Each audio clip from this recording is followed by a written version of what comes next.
Welcome to Get Green, Northwest Indiana, your home for lawn care solutions with Steve Daly.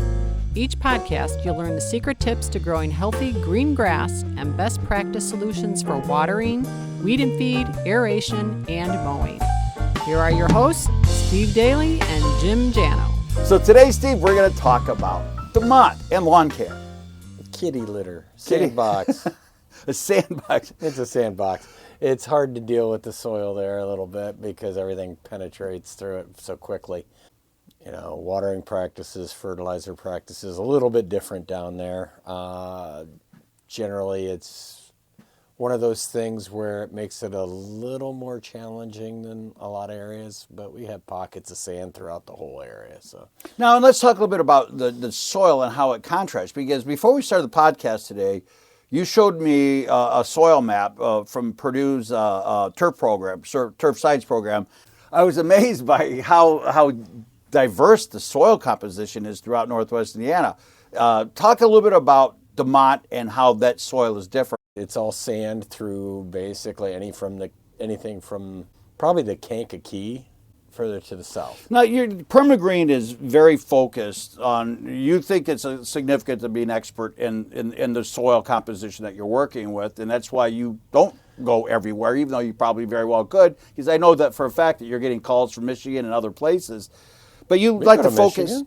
Pardon me? We go to Michigan. Well, some Michigan, but you get a lot of little calls. bit, just a little in the Buffalo, Union Pier area. But yeah, but you don't seem real excited about expanding because you want to make sure that you focus and do a good job of where you're at. And we got enough ground to cover from one spot right now. Yeah, you got a lot of trucks, a lot of people, and a lot of desire to take vacations. So it's probably has a little bit to do with. Yeah, if we could just let somebody else do this from here on out, as far as the podcast and the talking and I could sit on a beach.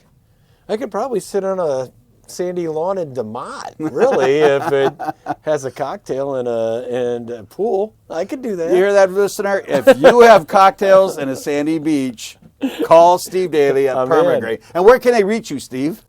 What, the phone number? 219-462-3210. And how about the website?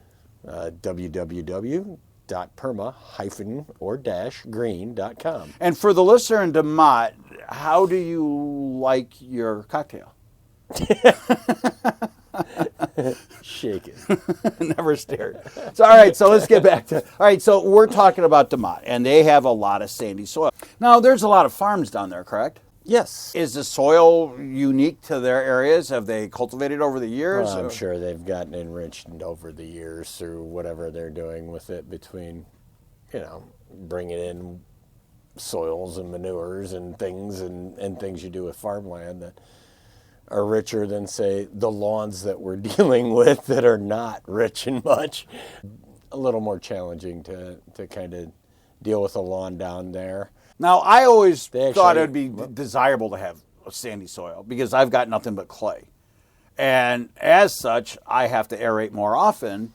Yeah. Otherwise, I'm not getting nutrients down to my root system. Does that mean that the aeration practices are different in DeMotte than they are in you're Valpo? trying to base more on thatch layer and grass type if it needs it.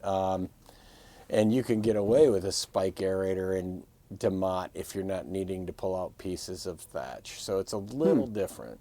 We don't really use a spike aerator. And generally I concentrate my aerations on people like down there that have a thatch layer, or if they're trying to incorporate seed somehow, then we'll pull plugs. But most of that down there is really dependent on how the lawn was put in originally. Was it a sodded bluegrass lawn? Is it a lot of the seed mix down there is actually the local places that distribute or sell seed, like the co-op or whatever. They'll sell tall fescue mixes.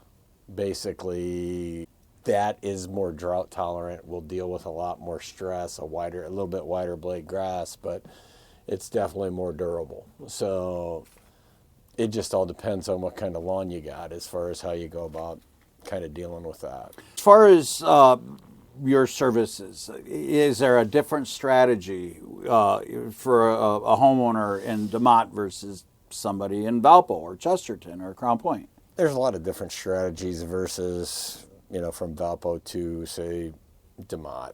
Any place like the Chesterton, Valpo, Crown Point, they're clay soils. Okay, so you're dealing with a different watering program, different way to fertilize.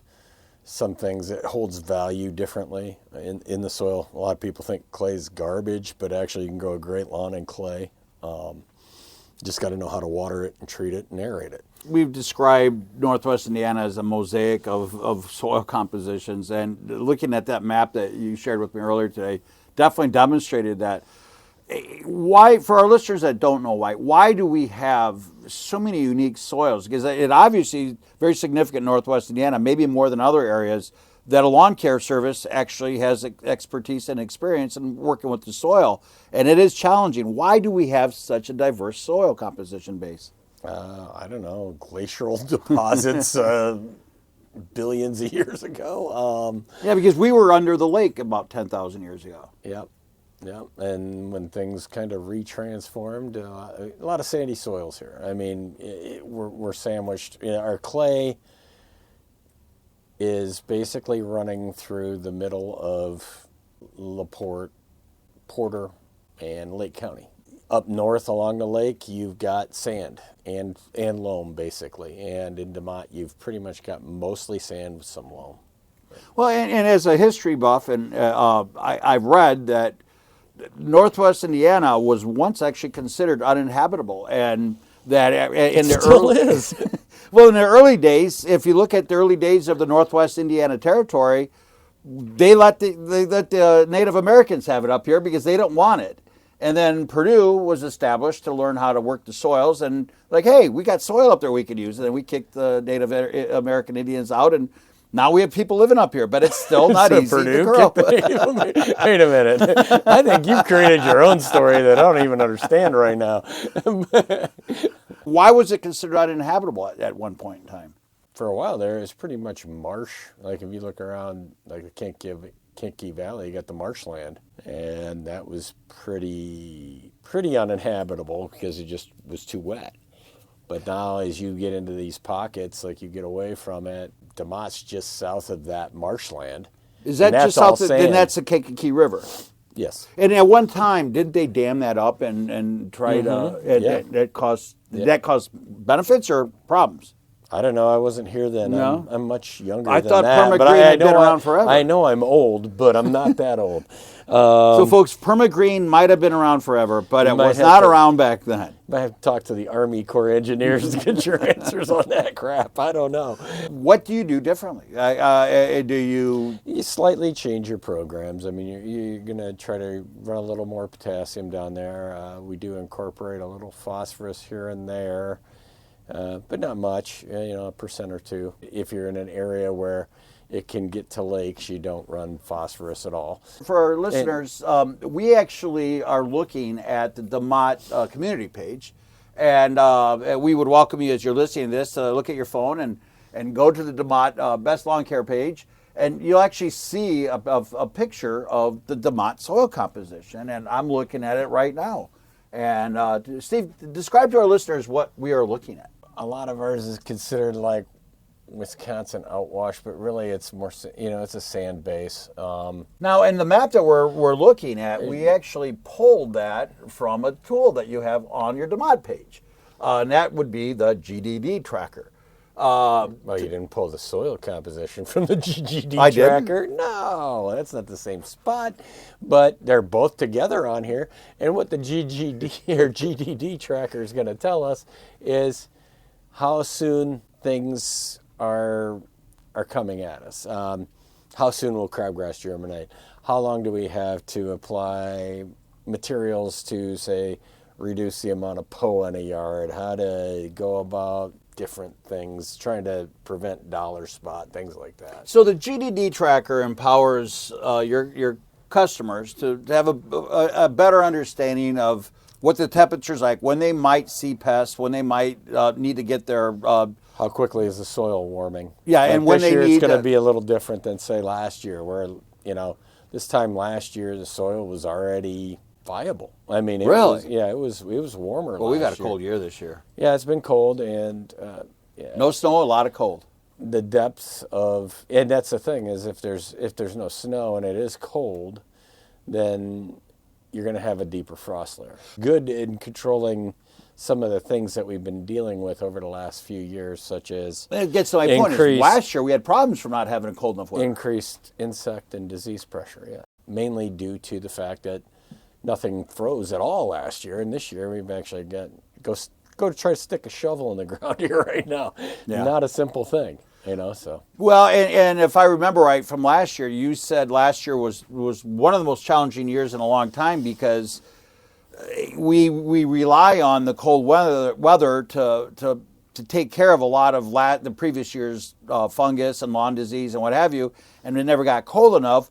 So not only did we have to deal with the factors that created those situations last year, we had on top of that a jump start from the previous year. Yeah, and I'm really hoping that this does help with a lot of the pressures that we had. It should. Now, that doesn't, if it's an extremely odd year in some way, and once you get forward, it could change. But at this point, I'm hoping that will help with some of the pressure we've had the last couple of years. Now, define, when you use the word pressure frequently, and for a listener that doesn't follow that, how do you define pressure?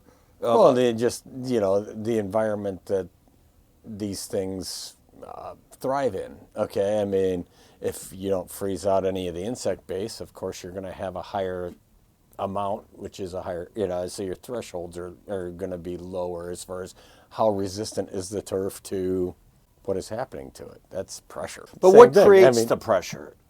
Is it a perfect storm of? Well, yeah. I mean, you're talking about weather and the fact that if we don't get a deep freeze, the fungus doesn't basically die out. The bacteria counts are higher. Okay, so it basically means that there's more things going on in the soil than the soil has the culture to handle. So it's overloading. Your grass plant is fighting against more, I guess.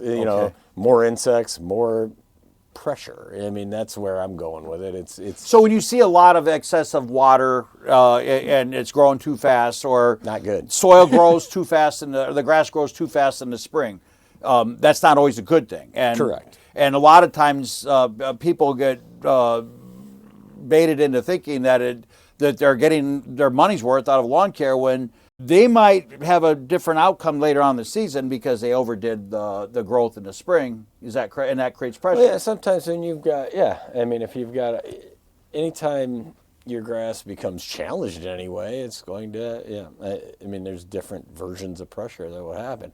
If your root system becomes thinned out, or if your plant has used up all its storage because there was a ton of rain in the spring, and anything, even though you're applying fertilizer, it acts in a different way at different times of the year. So you're not going to be resupplying the root system when it's forcing all sorts of upgrowth, really. Okay, it's really, you're putting the fertilizer down and it's being used in a different way than it is, say, in the fall when you put it down to build storage for the next year's growth. So you get into spring, and a lot of the stuff that you've done the fall before is the crucial part of the next spring. Let's just say that's why you don't hammer it with, if you're getting favorable weather conditions and fast growth patterns, the last thing you want to do is just cream it with nitrogen. Yeah, you can provide a quick green and make it look good for a short period of time, but you might be compromising it later down the road. And that was going to be my next question, which I think you kind of answered, which is more is not always better in the world of lawn care, because if you put too much fertilizer down or it's excessive, that would create pressure? Yes, it'll create problems. Yeah, you put your grass, because you're straining your grass plant. You don't need to over fertilize in the spring. Purdue's recommendations are telling you to, basically run maybe 3/4 of a pound to a pound at the most in the spring. And we, when we're doing multiple applications, that's why, like, when we go out the door putting down our crabgrass pre-emergent, we're usually running that at about a 13% nitrogen rate, which is, in comparison to putting down the right amount of crabgrass control, probably about a 5 to 6 tenths. Well, and you probably, as somebody that's been in lawn care for the most part for your entire life, or a good part of it, Well, you probably don't know this, and this is something I'm glad to say I've not had to deal with for several years since you took over. But usually when you look at a lawn care bag, that tells you what setting, and then you go to the equipment you have. I never use that. They never match. And I think I've always thought they did that on purpose so that you would over fertilize. Because I at one point in time before you took over, I had No, they five. just did that so that you would understand how to apply it if you didn't know what the hell you were doing. Well, but the thing is that there was a point in time where I had 4 Scott spreaders. I had the hand ones, I had the push ones, and then I had one by, I think it was fertile. I had every single one, and I'd go to the store, I'd buy my fertilizer, I'd come home, and not one of them was compatible with what the bag said. And so it's likely that when I was guessing, I was causing pressure. Or doing something wrong. Or doing something wrong. Well, burning the crap out of your lawn, possibly. I don't know. So how do you prevent too much pressure in DeMotte? Well, hopefully they get irrigation. Quite a few people do, and some don't. And they water a lot down there. They have to water more frequently because everything runs through it. So they're looking at least every 3rd or 4th day water. It just depends on your lawn and the way it reacts to it. I usually try to tell people to, play with your system, learn what it takes to get it to get your lawn looking correct. I mean, you don't want to overwater to the point where you're creating an incubator, but you want to get it, the water to a point where you're keeping your root system healthy. And that's one of the things that the DeMotte page is so valuable, because you, with the Daily's Tips, you offer advice on how to water, when to water, how often, and that changes throughout the season. And you also do that with how to set your lawnmower, how often. You give some very useful information. So how does watering, you water more often? Yes, you water more often, but less length of time. Up here, it's you water longer because you got to get it through the clay. In the clay, you've got to hammer the clay. I mean, you literally got to water. Yeah. In any case, you're trying to apply 1.5 inches of rain per week. Now, in clay, you can do it one shot. Okay. And that was a game changer for me, because you had told me I was not watering long enough, because I did the thing that I believe is pretty typical. I see it in my neighborhood all the time, where they come out and they move the sprinkler after 15, 20 minutes, and they do it like every single day of the week. Yeah. That's horrible. And then when you told me, don't water so often, water heavily one time a week, because you've got to get that water down through the clay to get down to the soil, or to the. Once you get clay roots wet, it's going to, just like when you see a good rainfall, or when you dig after we've had rain, it gets. So if I were living in DeMotte, you'd be telling me that the way I watered before was right. Maybe longer than 20 minutes, but yeah, I mean, depends. Like, give a dog a bone, Daly. I'm trying to the right ones. You're right. You'd water, like I said, probably every 3rd day, every other day, depending on how hot, but mostly every 3rd would be where I'd go with it, and give it a good drink. I mean, but it'll penetrate quicker. Okay, you're not trying to get here you're trying to get the clay to accept the water. Okay, there it's immediately accepting the water, so you can get to a depth in the soil quicker. That's who ends up spending more money on their water bill? DeMotte 3 times a week, short waters, or Valpo with long, deep clay watering? Should be about the same. Really? I mean, you should be in all amount of time is probably similar. Because you still need, you need to keep that soil profile with some moisture. So really, at the end of the day, it's just different. The roots needs the same amount of water, and how much you water, your watering practices is just what gives you the best chance of that water getting down to the. Think of it this way, okay? The idea is that you want deep penetration in your water so your root stays deep, so it stays protected from, say, sunlight, heat stress, things like that. The deeper it is in the soil, where's the cooler temperature? It's deeper. It's right. Not, it's not going to be. If you're at the surface, if your root's coming up to seek water, and it's hanging around the surface, of course your lawn's going to be more compromised than the guy who's watering it, say, with depth, where the root system will stay down and things will be healthier. And you get into, say, DeMotte sandy soil, that generates a lot of heat. Like when you follow the GDDTracker and you look at the time in which, all right, how quickly, DeMotte area is one of the first areas we end up doing a lot of time. Really? DeMotte, Couts, where the sandy soils are, okay? The idea is to get that, and of course they're a little further south, and it's amazing how much quicker that the temperatures in the soil reach. Really? Even that short amount of distance, it makes a difference. Yes. Wow. Yeah, but clay doesn't warm up as quickly. We learn something new every day. And so we're looking at the GDDTracker, which folks at home, you'll find this if you go to the Perma-Green.com website. I'll tell you, you probably won't find anything yet because Michigan State doesn't start putting the stuff up on there that we're linked to until probably after February 15th sometime. So, which there's a pretty good chance our listeners will be listening to this after that date. Or not listening at all, depending on how that goes. So I hope both of you are paying attention out there. So we're looking at the GDDTracker found on Perma-Green.com. Go to the community pages and you'll see a drop menu. You'll see the Demote page. Go to it. Right off the bat, you see a rain precipitation guide. It shows the folks down in Demote what kind of rain they can expect over the next week. Keeps them well informed.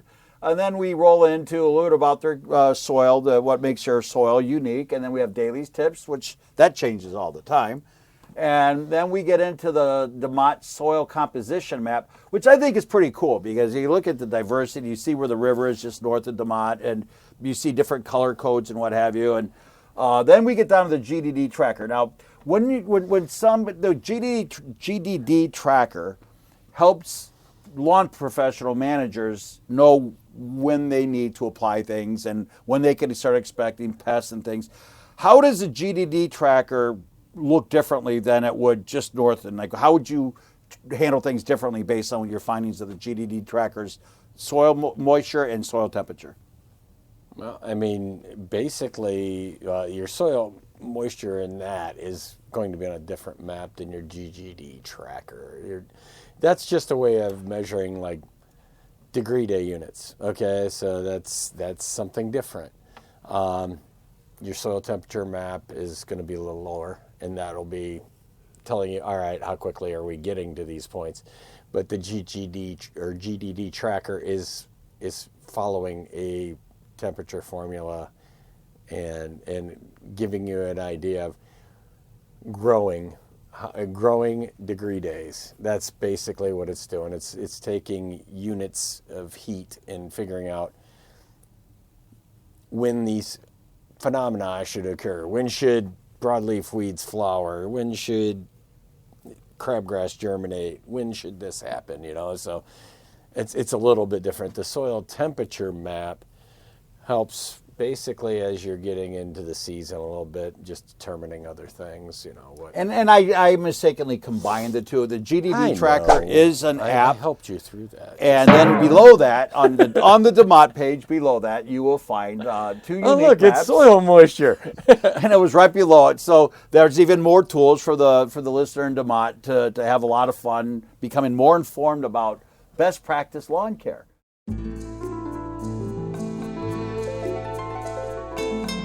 We also have some other things on your Demotte page. You like to, if you have any special in-season specials or what have you, you like to post them on the page for that community. And as currently, what we have is the Don Quijote $25 gift certificate if they sign up for a full season program. That's right. It's just a way of can you go see Carlos, get a nice seat, hang out, have a glass of wine or two.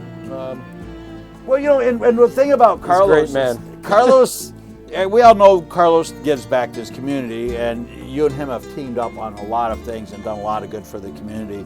But Carlos is actually somebody that you should pride himself in being pretty good at taking care of his lawn. He's got numerous farms. He's got farms all over Indiana. So when he hired you to take care of his lawn, I thought that was kind of crazy until he made a comment that you could do it for less money than he could do it for.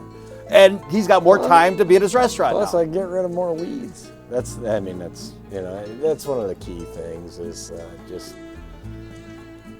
that's what we're doing. We're, doing applications in time, trying to be there and be efficient. And when you start looking at the homeowner markets, the prices have gone pretty much through the roof. So we can do it usually at, if you're lucky, you can do it for about 3/4 of what it costs for us to do an application.